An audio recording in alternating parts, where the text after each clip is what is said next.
करवा चौथ व्रत की कथा। करवा चौथ का व्रत सुहागिन स्त्रियों का सबसे पवित्र और प्रिय व्रत माना गया है। यह व्रत कार्तिक मास की कृष्ण पक्ष की चतुर्थी तिथि को मनाया जाता है। इस दिन विवाहित महिलाएं अपने पति की दीर्घायु, सुख, समृद्धि और अखंड सौभाग्य की कामना के लिए निर्जला उपवास रखती हैं। इस व्रत में दिन भर जल तक ग्रहण नहीं किया जाता और रात्रि को चांद देखकर ही व्रत का पारण किया जाता है। एक समय की बात है जब पृथ्वी पर धर्म और सत्य का बोलबाला था। उस समय एक सुशील, सुंदर और पतिव्रता नारी वीरवती नाम की रहती थी।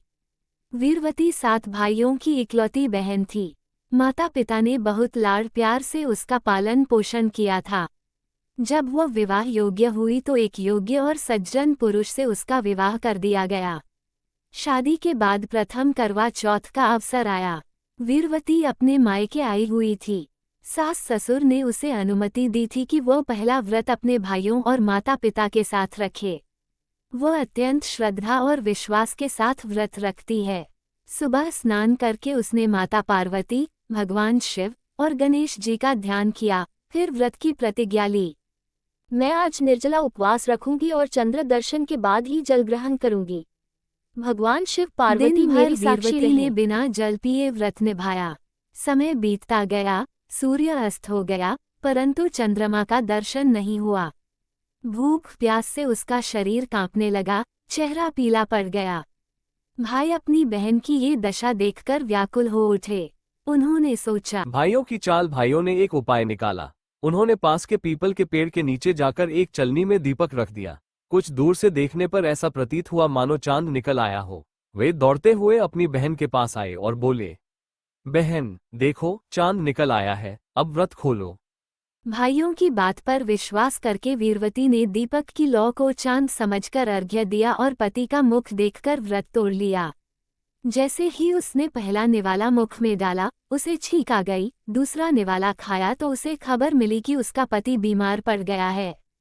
तीसरा निवाला खाया तो दासी दौड़ती हुई आई और बोली, ग्रेटर दैन मालकिन, आपके पति की मृत्यु हो गई है। वीरवती यह सुनकर बेहोश होकर गिर पड़ी। जब होश आया तो उसने अपने पति के मृत शरीर को देखा और फूट फूट कर रोने लगी। वह कहने लगी, ग्रेटर दैन, हे भगवान, मुझसे कौन सा अपराध हुआ कि मेरे सुहाग का अंत हो गया। तभी आकाशवाणी हुई, हे वीरवती, तुमने अधूरा व्रत किया है। भाइयों की चाल में आकर तुमने बिना चांद देखे ही व्रत तोड़ दिया। यही कारण है कि तुम्हारे पति की मृत्यु हुई है। यदि तुम वर्ष भर प्रत्येक मास में चतुर्थी का व्रत पूर्ण श्रद्धा से करोगी और अगले करवा चौथ को नियमपूर्वक पूरा करोगी तो तुम्हारा पति पुनः जीवित हो जाएगा। पतिव्रता का तप।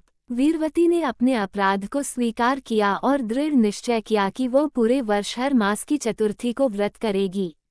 उसने तपस्या आरंभ की। कठिन व्रत, पूजा, दान और उपवास से उसने भगवान शिव पार्वती की आराधना की। एक महीने बीतते गए। उसकी साधना, श्रद्धा और पतिव्रता की शक्ति देखकर देवी पार्वती प्रसन्न हुई। उन्होंने प्रकट होकर कहा, हे सती समान वीरवती, तेरे सच्चे प्रेम और व्रत की शक्ति से मैं प्रसन्न हूँ। तेरा पति पुनः जीवन प्राप्त करेगा। इतना कहकर पार्वती ने उसे अमृत का एक कण दिया और कहा, ग्रेटर दैन, यह अमृत अपने पति के शरीर पर छिड़क दे, वह जीवित हो उठेगा। वीरवती ने वैसा ही किया।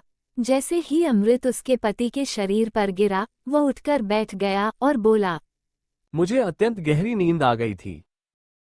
वीरवती ने परम कृतज्ञता से देवी पार्वती का धन्यवाद किया और प्रणाम किया। समाप्त।